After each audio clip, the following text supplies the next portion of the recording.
বন্ধুরা, আজকের এই ভিডিওতে আমরা কথা বলবো সেভিং ব্যাংক অ্যাকাউন্টের ইনকাম ট্যাক্স রিলেটেড যত রুলস আর প্রভিশন আছে এই ব্যাপারে, যেটা আমাদের মনে রাখা অনেক জরুরি। আর এই রুলস এবং প্রভিশনকে ফলো করতে হবে। যদি তোমরা এসব ফলো না করো তাহলে তোমাদের ইনকাম ট্যাক্স ডিপার্টমেন্ট থেকে নোটিশও আসতে পারে। তোমাদের কাছে শুধু একটাই রিকোয়েস্ট, এই ভিডিওটা শেষ পর্যন্ত দেখো আর তোমাদের যত ডাউট আছে সব ক্লিয়ার হয়ে যাবে। এরপরেও যদি তোমাদের কোনো ডাউট থেকে থাকে তো সেটা আমাদের এই ভিডিওতে ক্লিয়ার হয়ে যাবে যে তোমাদের কি করতে হবে। বন্ধুরা, এই ভিডিওতে আমরা কোন কোন পয়েন্টগুলো কভার করব সেটা তোমরা তোমাদের স্ক্রিনে দেখতে পারবে। এইসব পয়েন্ট আমরা এই ভিডিওতে ডিসকাস করব। তো চলো বন্ধুরা, শুরু করা যাক। যেমন একজন মানুষ কতগুলো সেভিং অ্যাকাউন্ট খুলতে পারে, আর এক বছরে কত টাকা সেভিং অ্যাকাউন্টে ক্যাশ ডিপোজিট করতে পারে, আর কত টাকা উইথড্র করতে পারে, আর এটার সাথে সাথে অনলাইনে কত টাকা রিসিভ করতে পারে, আর অনলাইনে কত টাকা সেন্ড করতে পারে এক বছরের মধ্যে, আর ম্যাক্সিমাম কত টাকা আমরা আমাদের সেভিং অ্যাকাউন্টে ব্যালেন্স রাখতে পারি। এটার সাথে সাথে যে সেভিং অ্যাকাউন্ট আছে সেটাতে কত ব্যালেন্স আছে, সেটার উপর কি আমাদের ট্যাক্স লাগতে পারে। এছাড়া আমরা যদি কোনো লিমিট ক্রস করি, যেটা আমাদের সেভিং অ্যাকাউন্টে লিমিট থাকে, সেটাতে কি আমাদের ইনকাম ট্যাক্স নোটিশ আসতে পারে, আর যদি আমাদের নোটিশ আসে তো আমাদের কি কি করতে হবে। তো বন্ধুরা, এইসব পয়েন্টকে আমরা এক এক করে কভার করব। ফার্স্ট পয়েন্ট, দেখো বন্ধুরা, অনেকের মনে কোশ্চেন থাকে যে আমরা কতগুলো ব্যাংকে অ্যাকাউন্ট ওপেন করাতে পারি। তো বন্ধুরা, কারো 5টা ব্যাংকে অ্যাকাউন্ট আছে, কারো 3টা ব্যাংকে অ্যাকাউন্ট আছে, আবার কারো একটা ব্যাংকে অ্যাকাউন্ট আছে, কিন্তু এটাতে কোনো প্রবলেম হবে না। তো দেখো বন্ধুরা, রিজার্ভ ব্যাংক অফ ইন্ডিয়া এবং ইনকাম ট্যাক্স অ্যাক্ট, তাছাড়া কোনো ইন্ডিয়ান লতে এইসব কোনো পয়েন্ট মেনশন করা নেই যে আমরা ম্যাক্সিমাম কতগুলো সেভিং অ্যাকাউন্ট রাখতে পারি। তো আমরা যত খুশি ব্যাংকে অ্যাকাউন্ট ওপেন করাতে পারি, আমাদের কোনো প্রবলেম হবে না। কিন্তু দুটা সাজেশন দেবো আমার তরফ থেকে। ফার্স্ট, তোমরা যত বেশি সেভিং অ্যাকাউন্ট রাখবে তত বেশি তোমাদের ম্যানেজ করতে হবে, আর ততগুলো ব্যাংকেরই চার্জেস তোমাদের পে করতে হবে।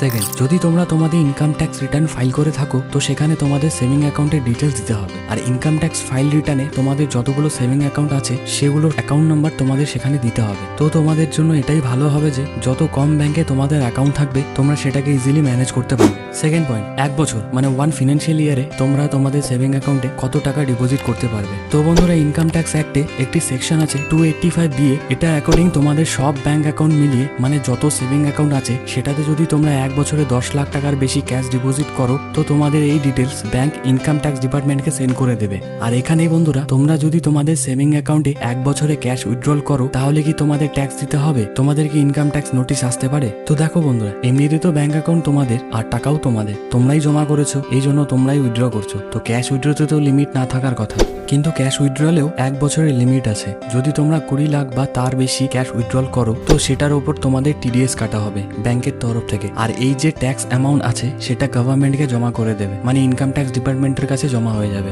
আর এটাতে কি হয়, তোমাদের যে টিডিএস কাটা হয়েছে, তোমাদের যে ইনকাম আছে সেটা যদি ট্যাক্স লিমিট থেকে কম থাকে তো তোমরা সেই টিডিএস কে রিফান্ডও ক্লেম করতে পারবে। কিন্তু ইনকাম ট্যাক্স ডিপার্টমেন্টের কাছে তোমাদের ইনফরমেশন পৌঁছে যায় যে তোমরা 20 লাখ বা তার বেশি ক্যাশ উইথড্রল করেছো। থার্ড পয়েন্ট, এখন বন্ধুরা এই কোশ্চেন আসবে যে যদি তোমরা লিমিটেড থেকে বেশি টাকা ডিপোজিট করে ফেলেছো আর লিমিটেড থেকে বেশি টাকা উইথড্র করে ফেলেছো, আর এই সব ইনফরমেশন যদি ইনকাম ট্যাক্সের কাছে পৌঁছে যায় তখন তারা চেক করবে, তোমাদের ইনকাম ট্যাক্স রিটার্ন চেক করবে। যদি তোমরা ইনকাম ট্যাক্স রিটার্ন ফাইল করে রেখেছো, তোমাদের বিজনেস আছে আর তোমরা ডিটেলস দিয়ে রেখেছো তোমাদের ইনকামের, তাহলে তোমাদের কোনো প্রবলেম হবে না। তোমরা বিজনেস এক্সপেন্সেস করো, তার জন্য তোমাদের ক্যাশের দরকার পড়ে, তো ততটুকু ক্যাশ তোমরা উইথড্র করেছো, তার জন্য কোনো ইস্যু হবে না। কিন্তু যদি তোমরা ইনকাম ট্যাক্স রিটার্নই ফাইল না করে থাকো আর এক বছরে তোমরা 10 থেকে 12 লাখ টাকা জমা করে ফেলেছো তোমাদের ব্যাংক অ্যাকাউন্টে, তো এই সময় তোমাদের প্রবলেম হতে পারে। ইনকাম ট্যাক্স ডিপার্টমেন্ট থেকে নোটিশ আসতে পারে, আর তোমাদের কাছে এই কোশ্চেনও আসতে পারে যে তোমাদের কাছে এই ক্যাশ কিভাবে আসলো যেটা তোমরা তোমাদের ব্যাংক অ্যাকাউন্টে জমা করেছো।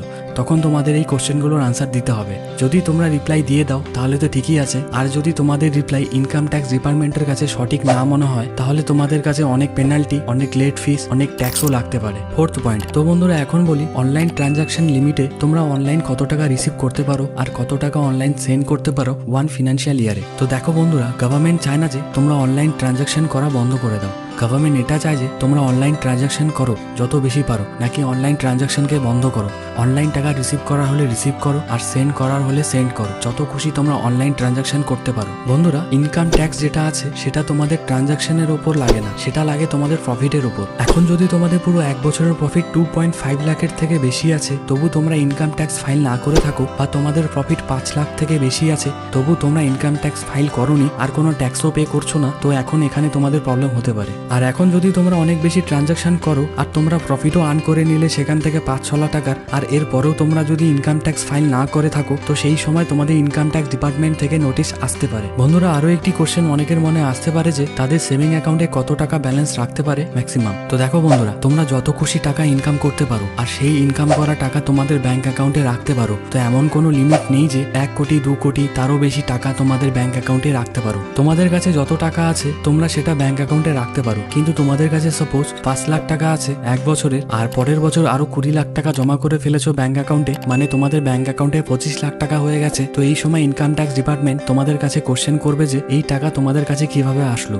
যদি তোমরা তোমাদের ইনকাম ট্যাক্স ফাইল করে রেখেছো আর সেখানে বলা আছে যে এখান থেকে তোমাদের কাছে টাকা এসেছে, দেন তো কোনো ইস্যু নেই। আর যদি তোমরা ইনকাম ট্যাক্স ফাইলই না করে থাকো বা কোনো সোর্সই নেই তোমাদের ইনকামের, আর তোমরা সোজা তোমাদের ব্যাংক অ্যাকাউন্টে 10 থেকে 12 লাখ টাকা ইনক্রিজ করে ফেলেছো, তো তোমাদের কাছে ইনকাম ট্যাক্সের থেকে ইনকোয়ারি আসতে পারে আর তোমাদের কাছে কোশ্চেন করতে পারে যে এই ক্যাশ বা যে টাকা তোমরা জমা করেছো বা যেখান থেকেই তোমাদের কাছে এই টাকা এসেছে এটা কিভাবে আসলো, আর তোমরা এই টাকার উপর ইনকাম ট্যাক্স পে কেন করোনি। তখন তোমাদের এই কোশ্চেনের রিপ্লাই দিতেই হবে। এখন তোমরা জানোই যে সেভিং অ্যাকাউন্টে তোমাদের টাকা পড়ে থাকে, সেটার উপর তোমরা ইয়ারলি ইন্টারেস্টও পেয়ে থাকো। তো তোমাদের যে ইনকাম ট্যাক্স ফাইল রিটার্ন করতে হয় সেটাতে তোমাদের সেভিং অ্যাকাউন্টের ইন্টারেস্টও ডিক্লেয়ার করতে হয়। সেখানে তোমাদের দেখানো উচিত যে কতগুলো সেভিং অ্যাকাউন্টের ইনকাম এসেছে। সেভিং অ্যাকাউন্ট থেকে আসা ইন্টারেস্ট যদি 10,000 টাকা হয় 1 বছরে, তো সেটা ট্যাক্স ফ্রি হয়। কিন্তু যদি সব ব্যাংক অ্যাকাউন্ট মিলিয়ে ইন্টারেস্ট 10,000 টাকার বেশি হয়ে যায় সেভিং অ্যাকাউন্টে, তখন বন্ধুরা তোমাদের সেই ইন্টারেস্টের উপর ইনকাম ট্যাক্স পে করতে হবে তোমাদের স্ল্যাবের অ্যাকর্ডিং। মানে তোমরা যে স্ল্যাবে আছো, যে পার্সেন্টে তোমাদের উপর ট্যাক্স হয় তার অ্যাকর্ডিং তোমাদের সেভিং অ্যাকাউন্টের ইনকামের উপর ট্যাক্স পে করতে হবে।